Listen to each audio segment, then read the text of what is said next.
Good evening, one and all. This is the last talk. I'll just keep it very short as possible. Even though there is 41 slides, I'll probably finish it in 5 to 10 minutes. So, this is basically I'll discuss two cases and two case scenarios alone. So, these two cases were managed in our NICU. The first case, normal delivery at Sriram Hospital, Tengasi, 980 grammar, 27 weeks, 5 days, good Apgar and everything. Baby was shifted to NICU, delivered at 2:42, came to our NICU at 3. I'll tell the reason behind this. Okay, very short ventilation we did, only for 1.5 days ventilation, not even 2 days. But then another 17 days it required CPAP and HFNC alternatively, and finally the baby was weaned off. This is a very normal course. And I had the help of Dr. Rajakumari, Dr. Karthik Hebbar, all of them came down for the respective things, so we could handle this case here. Otherwise, it's very difficult to handle without the support of other colleagues as well.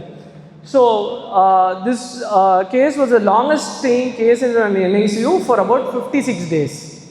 And there was no sepsis. From day 17, I don't think there was even IV cannula on the baby.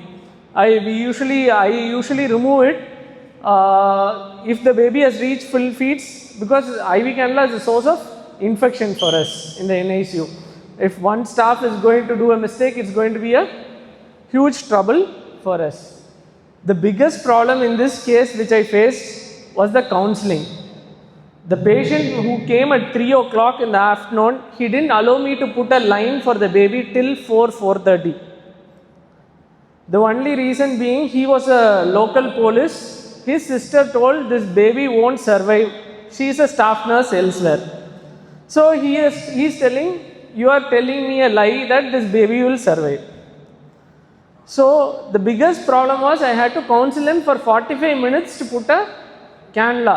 Then I said, finally, even if you don't pay, I'll put an umbilical line, because hypoglycemic seizures post that the neurodevelopmental outcome is very bad than a grade 1 IVH. That is more bad than a grade 1 IVH. This baby also had a grade 1 IVH, but consecutive scans, neurosonogram done was normal, and baby is doing fine. So this was the baby, and this is the baby now, yesterday's photo. And this is another baby. This was a 32-weeker, 2 kg, delivered at Subbulakshmi Nursing Home. See, when 32-weeker comes, I always think, okay, 5 days, maximum 5 to 6 days, this baby should be out. That is the first thought which comes. But this baby happened to be there for 27 days. Okay, baby, on day 1 dose surfactant, CPAP for about 10 to 12 days actually. On day 7, baby had multiple episodes of apnea, septic screening done, and platelet was low. Platelet kept dropping, and the platelet was constantly around 15 to 20,000. So we did a blood culture, Klebsiella pneumonia had grown. On day 12, day 13, we had the report. But still, this baby, only thing, we will give platelets for 2 days, 1 day single donor platelets, 1 day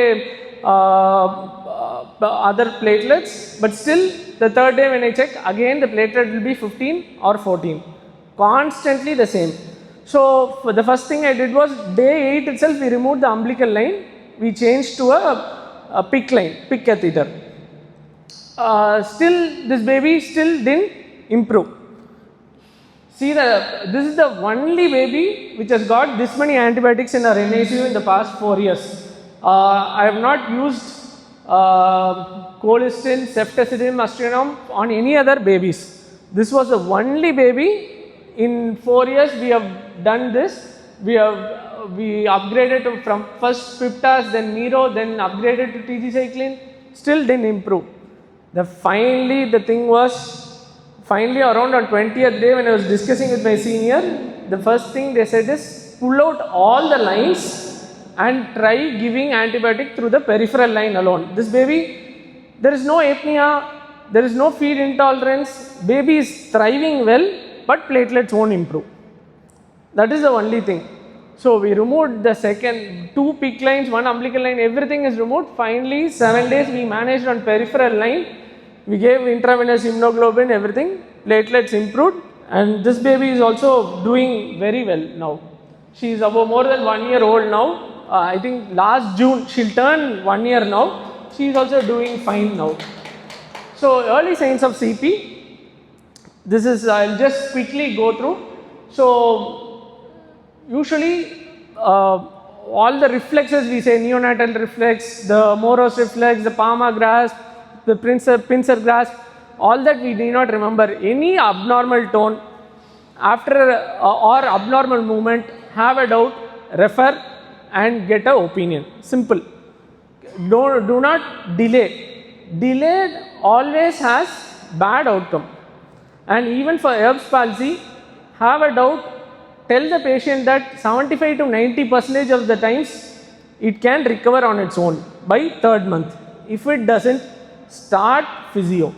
I have a boy who comes who is about 3.5 years old, delivered in Trichy somewhere. They have been doing physio since 3rd month. That boy's elbow, he is able to at least wave back by, because I have my cousin, first cousin, who is still not even able to lift his hand. So physio, early physio makes lot of difference. And there are newer things where they are doing nerve grafting by 3 to 6 months of age itself for Erb's palsy. So we'll skip all this. So the goal is not only early diagnosis of CP, but early optimization of brain development.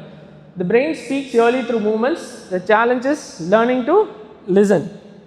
Okay, so 2 case scenarios and we'll be done. 6-day-old neonate presented to pediatric emergency department with history of poor activity and not feeding well. Looks pale, tensed anterior fontanelle, no fever. This is the BP, vitals are all stable. What do you think could be the cause? Do all neonates have fever in sepsis? Sometimes no. Okay, so is it sepsis? That's a bleed. So this is a hemorrhagic disease of the newborn. We do a PT APTT. APTT is usually very prolonged. Sometimes I had a case last year, I guess, where APTT was about 180, and this baby required FFP transfusion every day for 3 days. Then baby recovered and baby was fine. So early and late. So vitamin K is very, very important. So whenever I go to any nursing home for delivery call, the first thing I see is vitamin K. There are 2 ampules always. Please maintain 1 single ampule in your whole hospital, because it makes it easier for the staff also. One is 0.5 ml is 1 mg, another is 1 ml is 10 mg. So there are 2 ampules in vitamin K. Always maintaining 1 makes it easier for your staff also. They should take either 0.5 ml or 0.1 ml. So bleeding, convulsion, poor activity, bulge anterior fontanelle.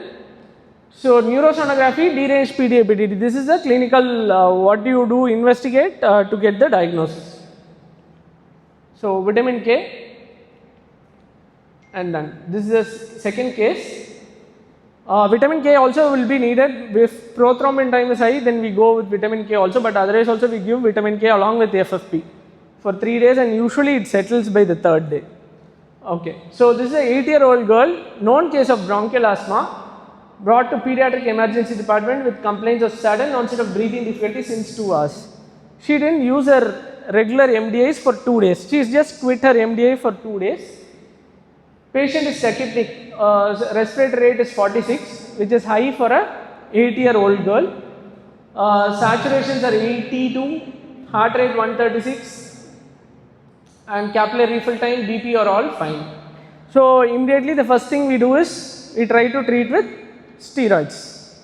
So we have given steroids, and 3 nebulizations of salbutamol and twice with Ipravent, still the child is not improving.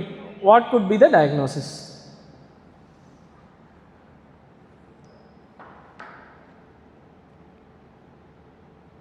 So anybody can figure out the X-ray? Pneumothorax. So this is a right-sided pneumothorax, spontaneous pneumothorax. So occurs collection of air in the pleural space. Collection in children occurs in congenital bleb, pneumotocele, congenital cystic adenomyoid malformation or other structural malformity, and it can occur without any cause. That is the first and major thing. So this is in cystic fibrosis, this is the second most common coronary complication. Cystic fibrosis we don't see here much when compared to European countries. And staph pneumonia children also develop unilateral or bilateral pneumothorax. So the symptoms and size, usually in newborn, if it is an anterior pneumothorax, most of the time we don't go in for needle or procedure. We just give them enough oxygen supplement and we wait. So pneumothorax greater than 50% lung volume, we go immediately for procedure. All this everybody knows, so we will just skip. Okay. So if you are not going to intervene immediately in pneumothorax, this patient is going to collapse. So this is another baby in our NICU. This was about 2.5 years back. This was a pneumothorax. And what irony in life, today this morning around 2 AM I had another pneumothorax in our NICU after about 2.5 years, and this baby is also doing fine now. This boy is more than 2 years old now, 2.5 years old. This was a 29 weeker, about 1.2 kg with pneumothorax. This water filled we have kept for the baby not to move much and all that. This baby is on HFNC, was on HFNC. So that's it. So these are the two things. Thank you.